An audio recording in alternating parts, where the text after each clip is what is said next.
A reading from What We Find in the Dark: Loss, Hope, and God's Presence in Grief. Not one of us is exempt from loss. We lose what we expected, what we thought we believed, our sense of security or identity. We lose friendships. We lose people we love. What do we do with the disruption, disorientation, and devastation of loss? How do we survive unpredictable grief, ongoing suffering, and the questions about God that happen in the dark nights of our lives? In What We Find in the Dark, author and pastor Aubrey Sampson, our guest today, writes through the illness and death of her best friend, offering raw, real, and fought-for spiritual wisdom and practical insights for loss, grief, and doubt. Aubrey comes to us to help us locate ourselves on the journey of loss, but gives honesty, hope, and direction for what's ahead. None of us want to be in seasons of sorrow. But sometimes the dark nights of life and faith have strange gifts. On the other side, we find ourselves free from the superficial in our lives. We discover peace and the assurance that we are very loved. And we experience a deeper, more honest relationship with the God we found in the dark. Until that time comes, you do not need to journey alone, Heartlifter. Learn to walk through the darkness while holding on to hope. Aubrey Sampson co-planted and serves as a teaching pastor at Renewal Church, a multi-ethnic congregation in Chicagoland. She also speaks regularly at churches and conferences around the country. She's an award-nominated author, a coach with Propel Women cohorts, and the co-host of the Nothing is Wasted podcast. She's the author of several books and is passionate about helping hurting Christians find God's presence in their pain. She and her husband Kevin and their 3 hilarious sons live, minister, and play in the Chicagoland area.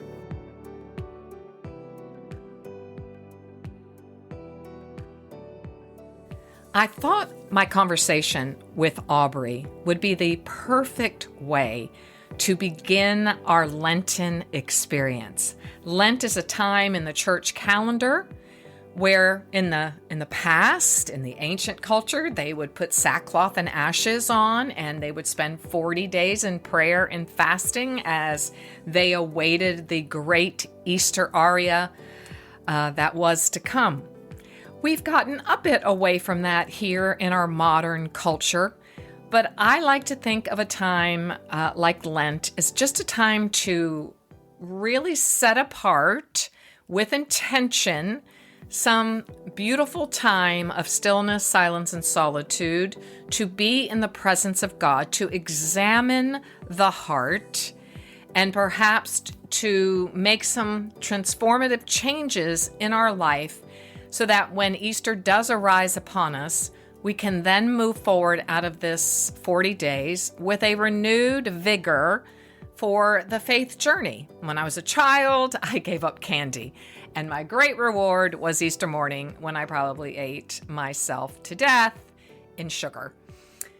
But as an adult, I see Lent, the Lenten season, these 40 days, as a time of, as I said, intentional introspection. I can proffer some things to you, like maybe this is a season where you really look at a negative narrative in your life, or a coping mechanism, a defense mechanism in your life. Like this year, 2025, I have set this time aside to consider personalization, which is a defense mechanism that I learned very early in life, where I just take everything personal. Obviously, it is my fault if something is wrong in a relationship. If something's not going right, I have sinned, I have fallen short. Yes, that's true.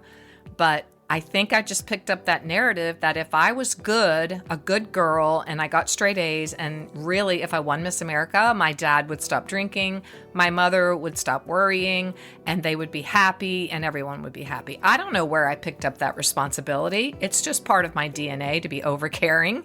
And so it makes sense to me today. I've had to make meaning with it. I've had to dwell in that time of my childhood and make some sense and meaning out of it, which is what we do with the Heartlift method.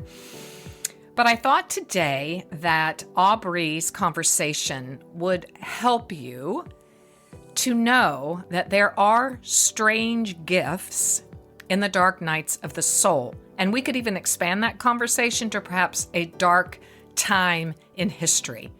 We have so much going on in the world, and because we have access to news and media 24/7, we are pummeled, sometimes with one side of the story, sometimes with the truth, sometimes we are left to our own perception, and that can really lead to some deception.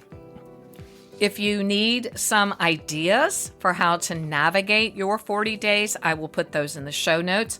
Our guest today, Aubrey, has a wonderful, wonderful resource on her website. You just have to put in your email, 5 questions to ask when you wonder if God is still there. I think it's a beautiful resource for Lent. I am going to be doing a beautiful Lenten collection by one of my favorite authors, Emily P. Freeman, called the Lenten Collection. I will put that in the show notes. Now, I don't get any kickbacks from this. These are just things that I love. And you can also look at JanelleReardon.com. I will have a beautiful new resource. It's not there yet for you, based on chapter 1 in a new book that I'm in, Healthy Habits for the Home, Rooted in Rhythms. It is a Hope Books collaboration, and I am so proud of this chapter. I am loving being involved in this collaboration, and I will put the link to that free, it's called a lead magnet, free resource on my website. But right now, we're going to get into this incredibly powerful, lovely conversation with Aubrey Sampson. Aubrey, we are so thankful to have you here. Thank you for bringing us your work, your heart work, because in this newest book, What We Find in the Dark, Loss, Hope, and God's Presence in Grief, is definitely what I think maybe 99.9% of us all need. There's probably a 1% that's in a joy season. I don't know. Right. They're fine. You're good, but at one time or another in our lives, and I've been walking this faith journey for over 40 years now, there have been many dark nights of the soul. So first and foremost, I do want to know why you wrote this book. Yeah. Why now? Because you have several others that I'd love to dive into, but we're going to focus primarily on this beautiful book that is coming into the world on my mother's birthday, April 8th. And so happy birthday, Mama in Heaven. Yeah. And why now? Why now? Well, first of all, Janelle, thank you for having me. I feel like I already love you, and you and I could talk for hours. So we'll try to keep it concise for your listeners, but I'm very honored to be here. So thank you. So thank you for what you do, and thank you for You're having me. I wrote this book out of a dark season. My very best friend of over 25 years, the girl that I grew up with, essentially. I mean, we came of age together. Talked on the phone or on text or on voice text every day for 25 years. I mean, there was not a day we did not talk. What was her name? Jen. Yeah, Jen with 2 N's. Jen died of breast cancer on December 21st, 2 years ago. So young.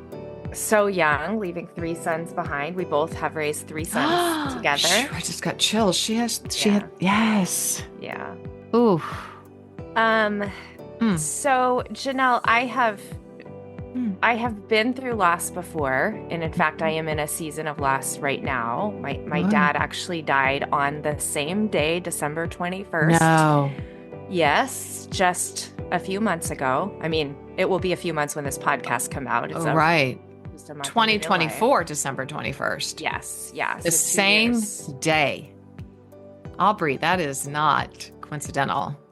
That is like That's liminal space. That's Janelle, I feel like there is the grief over my best friend, there is the grief oof. over my father, and then there is this third thing that it happened on the same day that I Yeah. don't know what to do with. So I'm just sort of going, Ooh. okay, God, that's over here for now. We'll mess around with that later. 'Cause We I will. got some questions.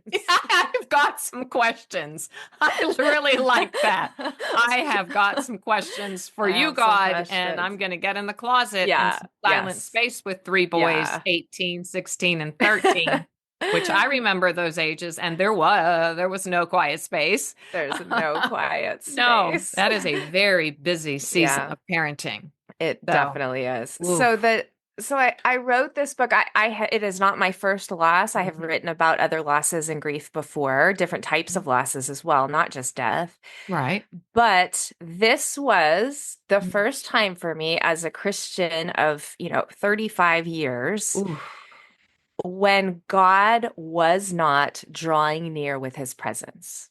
Oh. And so I felt no comfort. I felt no um sense of the spirit with me Mm. and no sense of God speaking to me when I needed God most. Oh boy. It was the most difficult grief I have ever walked through. It was the lowest season I have ever been in. And I did not know what to do with that Mm. question at 35 years of being a Christian and not having it be beautiful and wonderful and lovely all the time. Like I've been through loss before, but Mhm. this was the first time when I was like, God, where are you? Where, no, where are you? What? And that, of Mhm. course, Yeah.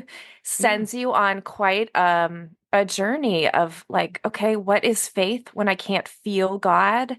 Mm. Um, Yeah. where is God when all I sense is absence? Mm. Is God doing something in the absence and why? Because it feels very cruel.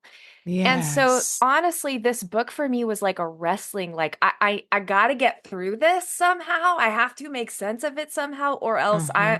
I'm gonna like be done. Like I can't make it Right. through And you're a without pastor. Let's add that to the mix. I am a Right.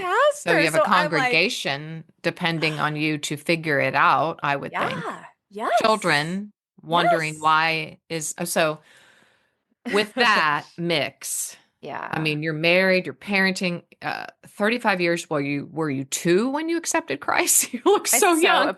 I so appreciate you saying that. Thank you so much. That's No, so true. I was 11 years old when I came Okay. to Christ, so that tells you Okay. that I am almost 47. I Wow. like to still say I'm closer to 45 than 50, but Yes, you are. we're getting there. We're Yes, getting yes. there. Oh my gosh. Yeah, So yeah. young, a young thing still. Yeah. And what did that look like then?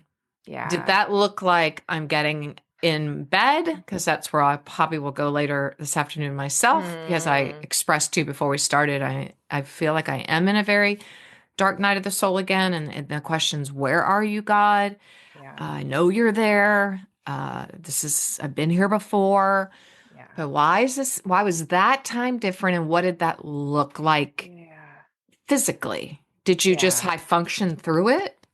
So it's really interesting. I I did. I achieved and moved and never stopped and did not allow myself to Oh, pause or rest or be still. All the things you actually should do in Dark Nights of the Soul, I went opposite. Nope. I got errands to run, I got goals to accomplish, I got people to tend to, I got commitments to say yes to, and I just whew. it's actually like it's been 2 years since I lost Jen, and I do feel Mhm. like I have come out of that Dark Night season. I'm very thankful for Mm. that. Mhm. But as I have reflected back on Aubrey in the Dark Night, I actually feel so much compassion for her that Oh, She could not give herself permission to just be.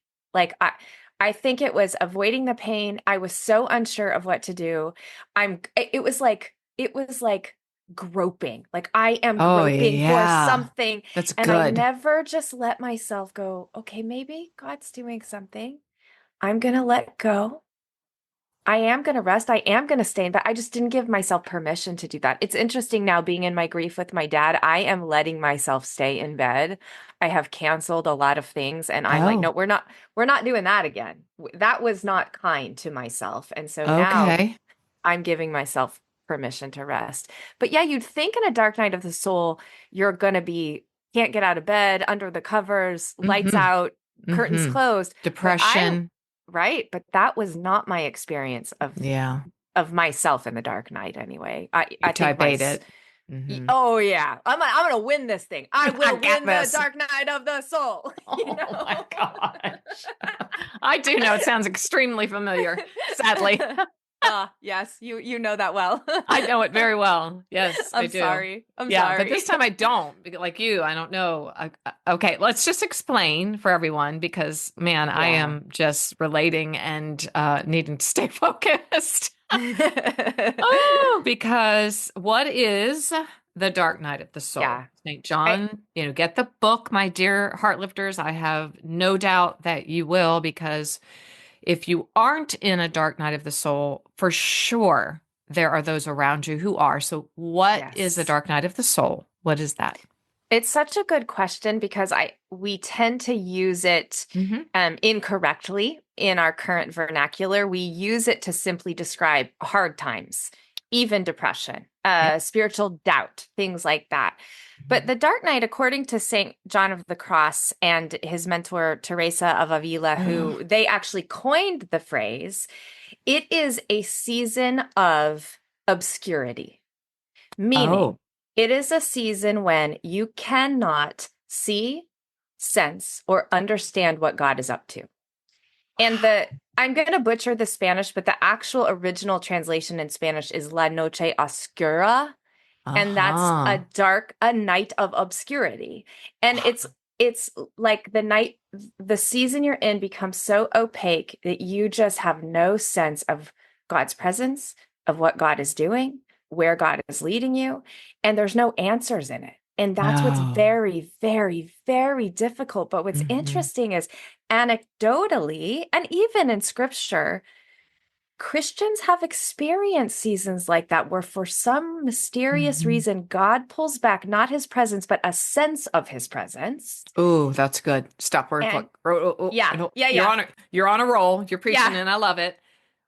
So it's not a his presence is gone. It's a yeah, lack of feeling his presence.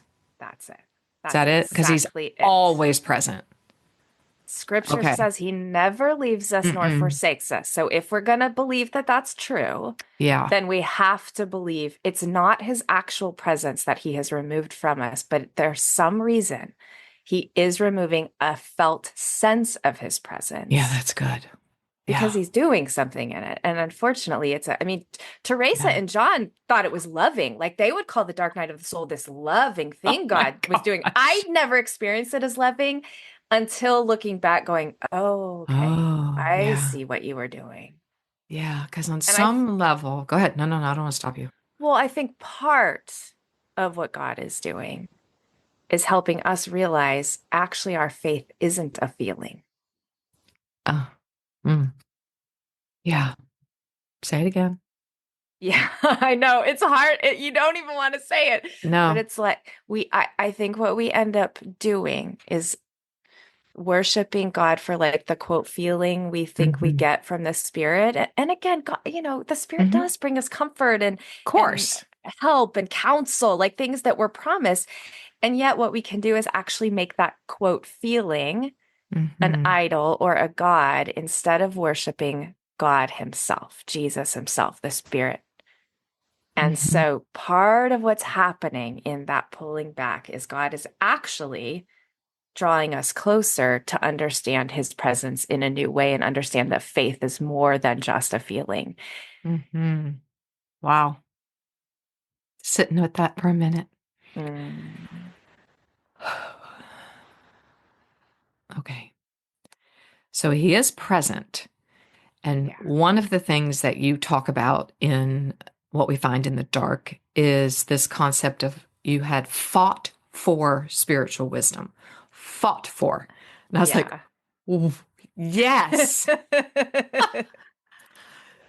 How, what? Tell me. Yeah. Where were you? How did that come to you? What does that mean to have a fought for spiritual Mhm. wisdom?" Don't you appreciate people who have, like you and I, we appreciate ourselves. No, Yeah. people who have, like, you've been through a dark night or a season of loss or a Yeah. real desert season, and yet you've watched them stay faithful. Mm-hmm. Not Mm-hmm. perfect, Oh, and never not perfect. No. not always praising, not always Mm-mm. happy, not always, claiming victory or whatever, but Mm-mm. still leaning into Jesus. I love the concept of leaning in. As my Heartlifters know, I talk about lean Mm. in. So Oh, we're going you to lean do? in. Yeah, we do. It's a lean Oh, in moment. Let's talk about, let's lean in here. Heartlifters, yeah. here's our lean in moment. Mm. So this fought for spiritual wisdom, you've already said it earlier. This book is about a wrestling, right? Yes. A Yeah. groping. You've Yes. used those words, those verbs, very active, Yeah. groping. Yeah. I really resonate with that. Like I'm groping, like, and Mm-hmm. there's nothing Right. that you feel There's tangibly. It's right. like, okay, I want a God with skin on because Yes. I can't Yes. seem to. But that's where we press in. Yeah. If correct me if I'm wrong, what I hear you saying is that liminal space. We talk about that a lot here on this podcast because liminal space is that space between, heaven and earth where Yeah. I feel like a dark night of the soul Yes. happens. Yes. And so what do we do? How did you fight for it? Yeah, Well, it's you've this told us, but well, yeah, I mean, it's this strange, like, kind of counterintuitive or even like two seemingly opposing things at the same time, right? Like yeah. in one sense, in a dark night of the soul, you have to do the things you don't actually quote do. Mm. Like the spiritual disciplines you lean into are like rest, silence, Oh, Sabbath. Passive. Like you become passive in your spiritual practices, yeah. receiving instead of doing. And Hmm. yet, this is where it can become a little bit of a contradictory thing, although, how the It's liminal space, tension. both things are It's true just, at the same time. Yes, it's not that's it. binary. It's both and. That's it. That's Correct. right. That's Yes. right. And at the same time, in a dark night of the soul, like you have to contend for your faith. And I mean, ask God all Mm, the ugly questions. that's Like, I good. mean, I was lamenting, like, God, I feel betrayed by you. I don't think you're bigger than cancer. You have let me down. You have abandoned me. Are you even real? Am I praying to the ceiling fan? Is this whole thing fake? Is my life and ministry a joke? Like I went dark, Oh, okay. but I think that's what it means. It's to be Hmm. like, okay, God, I'm I got like nothing. I'm scorching the earth here. But in that, that's still an act of faith because you're still, like you said, leaning in. Yeah, you are.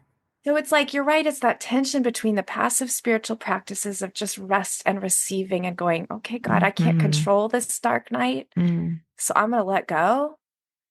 mm. And also, I'm not going to stop groping for you in it because I have got to find you.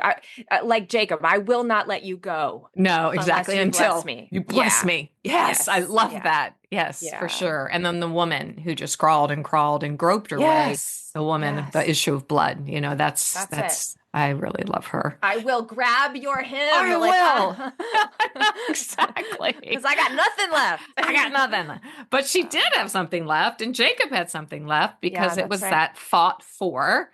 It's that fight that is, I'm just not going to let go until you bless me. Yeah. I've really loved that. That's really speaking to my heart right now. I'm just not going to Mhm. let go until you bless me. And one of my things is ask God for good. Ask him for good. I can't Mm. remember where that is, but it's just something that keeps in the dark night of my soul. And Mm. I'll find it, Heartlifter, and I'll read it to you. It's a psalm. Yes, Heartlifter. It is Psalm 86, verse 17. Here it is in the NIV. Give me a sign of your goodness, that my enemies may see it and be put to shame. For you, Lord, have helped me and comforted me. The Voice Bible, as you know, one of my favorites, says, "Give me a sign so I may know your goodness rests on me." I was taught so many years not to ask for a sign, that shows a sign in your life of immaturity. But when I came upon this scripture, it's been a couple years now, give me a sign, God, so I may know your goodness rest on me. And the reason the psalmist is asking that is so that the enemies of your life may see it and be put to shame. The Voice says, be red with shame, R-E-D. For you, God, have helped me and comforted me. So in asking for that sign of goodness resting on your life, it's also a sign that you have been helped and comforted. It's a beautiful prayer, and I'm so grateful that God showed me that.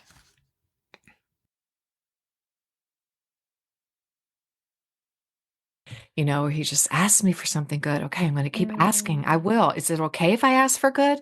Is it okay? Those are all those things that I have questioned God with in the dark.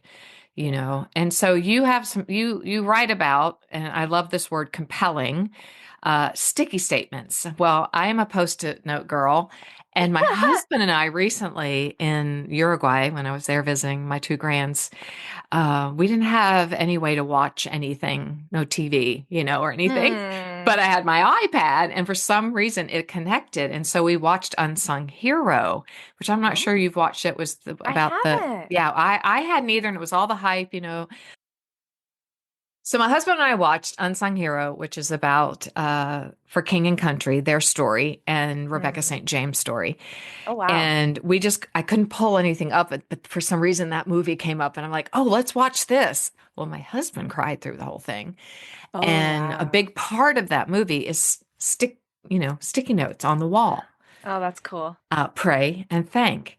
And it renewed my faith to ask God for good things. It's okay. Ask him for a washer and dryer. Ask him, seek, and knock. And so they had these sticky notes, and when the answer came, they would put it over into the thanks on the wall, which is an empty wall in their home. I love that. I know. So much. it's kind of like war roomish, the Priscilla Shire. Yep. But, I think I tend to lose that childlike faith. I know. In the dark night of the soul. And I don't feel like it's okay to ask him for good things. Right. So you have these sticky statements. What is that? What are your sticky statements that helped you find the transformative power of Christ in this dark night of the soul where you're high functioning and you are knocking them out of the park? I think you wrote 2 books perhaps during this high functioning grief period. I'm not really sure. I think I'm laughing at myself because I know you very well. I did. I wrote a Hello, younger self. Yes. And what we find in the dark while I'm dying inside. Frank it out. Yeah. I don't even think how are we doing this? I just, yeah. I know. Yeah. So here you are. For me, one of the things that I guess you could call this a sticky statement, is I kept just saying, God, show me all the ways you're coming towards me with love. Show me all the ways you're coming towards me with love. Show me all the ways you're coming towards me with love. Wow, take a moment there. Sorry. I love that. Ooh. Slowly, show me all the ways you are coming towards me with love. Wow. Okay. That's really, show me all the ways you're coming towards me with love. Okay. That's a sticky statement. And part of that, Janelle, is I do believe God came towards us with love in Jesus, and God Mm, continues to come towards us with love. In the dark night, it's nearly impossible to see those ways. mhm, And so that's why that became my heart's cry. Like, mm. Where were show you when me. that came? Do you remember? Were you high functioning and on the pulpit and at the soccer games or baseball, or you have 18-year-old, a 16-year-old, 13-year-old? They're certainly involved in massive activities. I'm not Oh, sure. yes, they are. So do you remember the moment, or was it just like, okay? No, no, no. Of course, in the Mm. rare quiet moment in the morning in my reading Mm. chair, Oh, fireplace on, candle lit, as I'm wow. journaling. Good And girl. I I am love it. journaling I'm Mhm. journaling my Where Are You, God again and again and Good. I'm again. so thankful you have that practice to get it out. Yeah. Yeah. Yeah. And that's where the Spirit of God reminded me, like, God is coming towards you with lip, but right now I know it's hard to see. So you can ask. You can ask.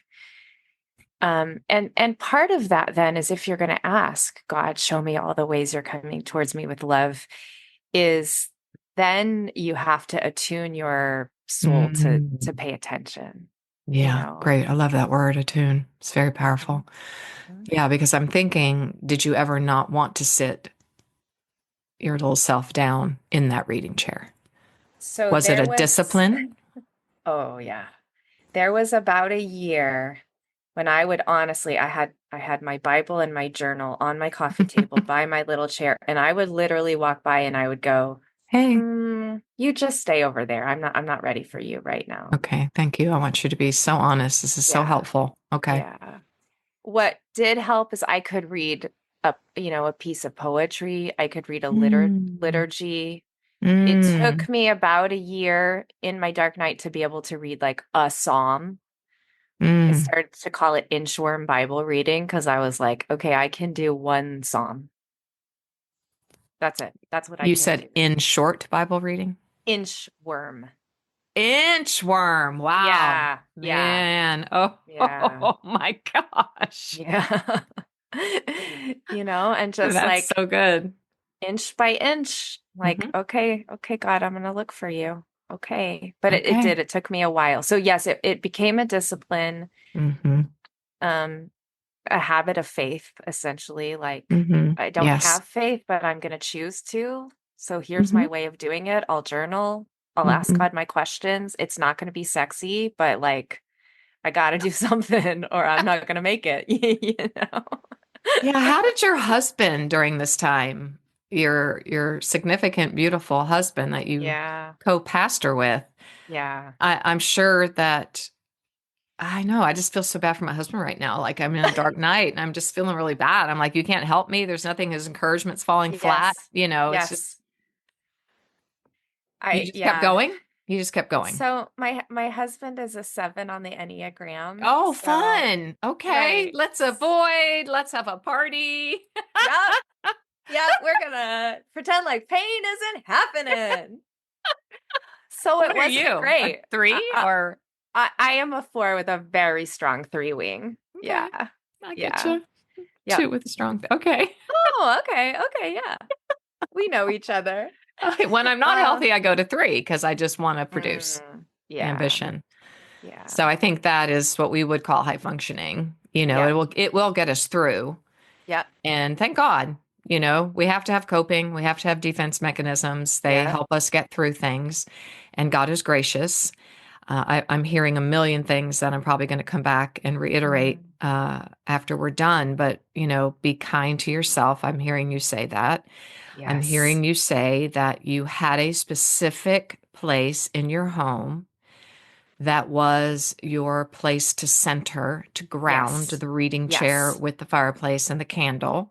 Yes. Love that Yes. symbolism and strength. There are days when you pass by that, of course. Mhm. Okay, so these are really practical, heartfelt, hard lessons Yeah. that come with the dark night of the soul, which is a time of obscurity. I've never heard it described as a period of time that lacks meaning. Mm. So I appreciate you for really Yeah. bringing that truth to the table. I can't wait to read it again in your book and underline it Mm. again and try to make it real. So, how do I make this real to someone who's listening, Yeah. who is contending, Yeah. who is putting up sticky notes, Yeah. who is leaning in? Yeah. How, what, where? Yeah, I love that you talk about the W's. You know, you have a beautiful resource on your site that I will link everyone to. I Mm. love it so much with the W Thanks, Joe. questions. Yeah. So everyone, you download that first on Aubrey's site. You'll get the link. Um, so this person is groveling, you Yeah. know, Yeah. and so how do they keep contending to find a Yeah. strange gift? I love that you talk about the strange gifts. Yeah. So what is a strange gift in the dark night, and how do they keep moving forward to get it? Yeah. Hard questions. There are two things that come to mind, and these are likely not the only things, Hmm. right? But I I believe very strongly in um the collective practice of lament. Hmm. I think our in our Western church culture, and I say this as a pastor who loves the local church, we have really neglected that piece of our spiritual formation. We have We have. missed what it means biblically, historically, ecumenically to Mm. be a people of lament. Yeah, And, collectively, right. yeah, Hmm. yeah. And to lament is simply to express your grief to God. Mm. Now, lament in scripture is often poetry, it's Yes. often works of art. Mm. It's something that's repeatable. It's something where the artist or the prophet or the lamenter has taken something that is chaotic and seems senseless and meaningless and put some kind of form to it. Mm. Mm. And there's something in that that I think is us bearing God's image, So just as good. God, spoke form into chaos, as we learn what it is to lament and create art and express our pain to God on behalf of other people with other people.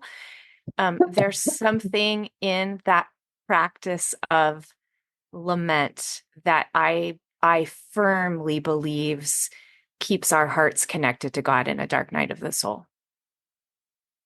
So that's one thing. And then the second piece is connected. We have to be in Christian community.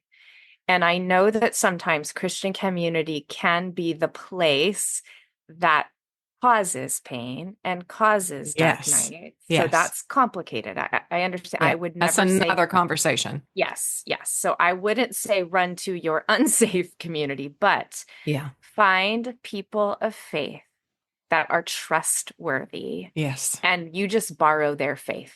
Like when you Yes. don't have it, you borrow I theirs. love that so much. And I think some of that is, reading the lamenters in scripture. Like during my dark night, I'm borrowing Jeremiah's faith. His people Oh, are suffering, he's crying out to God.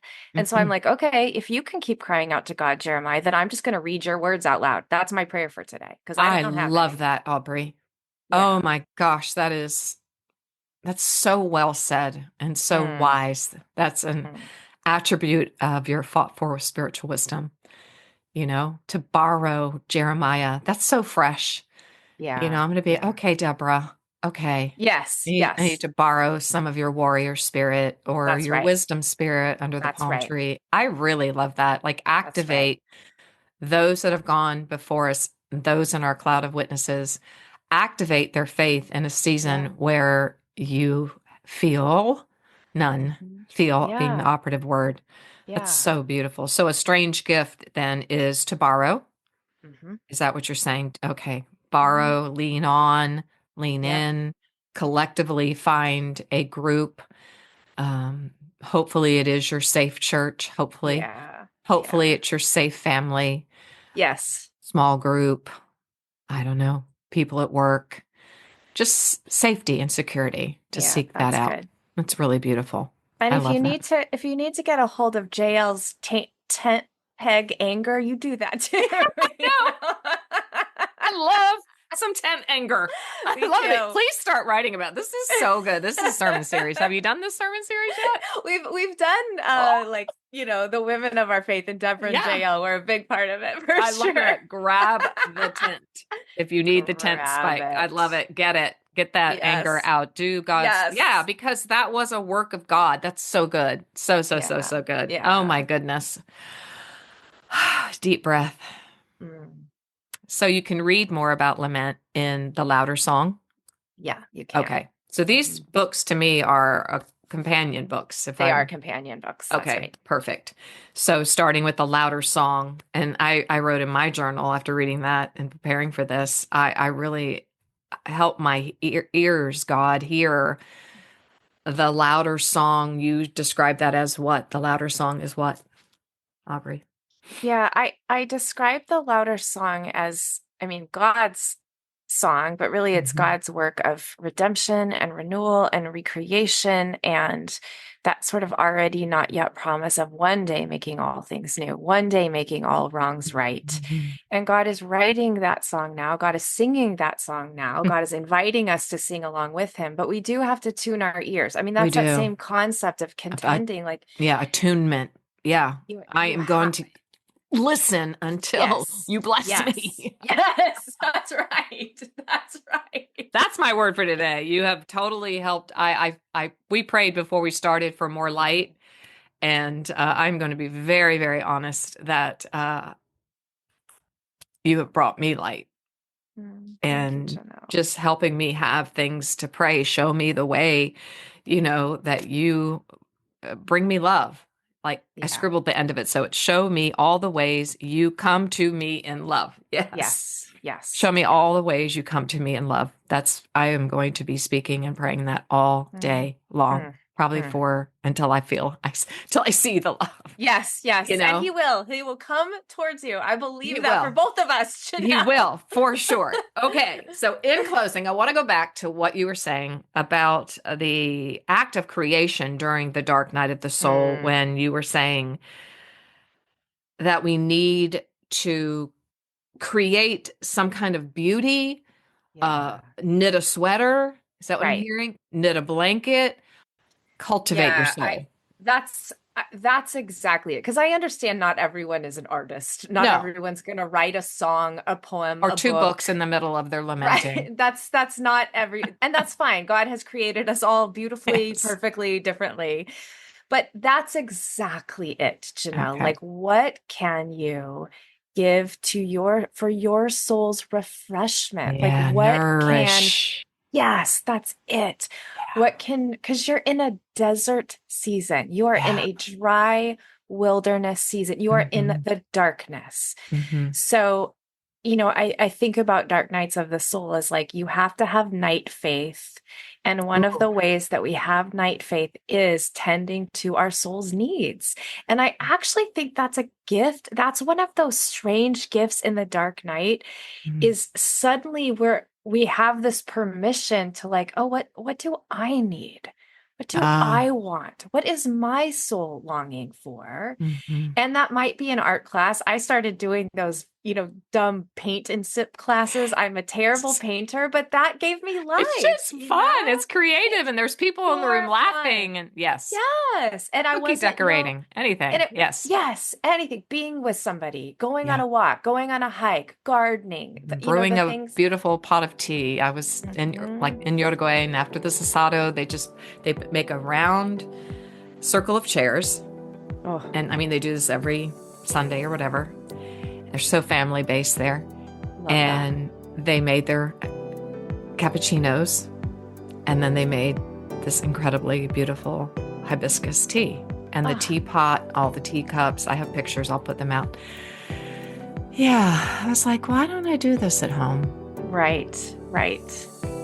Why don't I do this? This is part of their culture. It's just what they do. They just sit around in a circle and look at each other. Sip their cappuccinos and drink their tea. And just part of the rhythm. It's part of the rhythm. Yeah. Okay. I love that so much. Aubrey, I just want to thank you for helping us understand the true understanding of a dark night of the soul, And I know that my listeners, my beautiful friends, my Heartlifters are going to want to get that book and school themselves, because I feel like loss, hope, holding loss and holding hope, we have to do it at the same time. That's so we are living in a time where people need that, where we need that. Thank you for encouraging my soul and helping me navigate a dark night of the soul. Many blessings to you. You too. Thank you so much for having me. You're so welcome. May you be blessed in every way through this season, this new season that you're in, lamenting and grieving over your dad. It's a big deal. Heartlifters, you can find Aubrey at AubreySampson.com. That's AubreySampson.com, or on social media at Aub, AUBSAMP, at AubSamp. I encourage you to download that incredible, beautiful resource she has, 5 questions to ask when you wonder if God is still there. Be sure to subscribe to Heartlift Central over on Substack. All you have to do is put at Heartlift Central in your browser and you will find your way there, or check the show notes. I will be doing a private extended teaching on the dark night of the soul over on Substack this Friday. So be sure to connect to that incredible resource for your faith journey. And if you would be so kind, yes, please leave a review of the podcast wherever you listen, Apple, Spotify, Google Play. I'm not sure where you listen, but anywhere you do listen, you can leave a review. And be sure to share this message with your friends so they can have all these resources as well to help them on their faith journey. And Heartlifter, remember, you, my friend, have value, worth, and dignity. Until next time.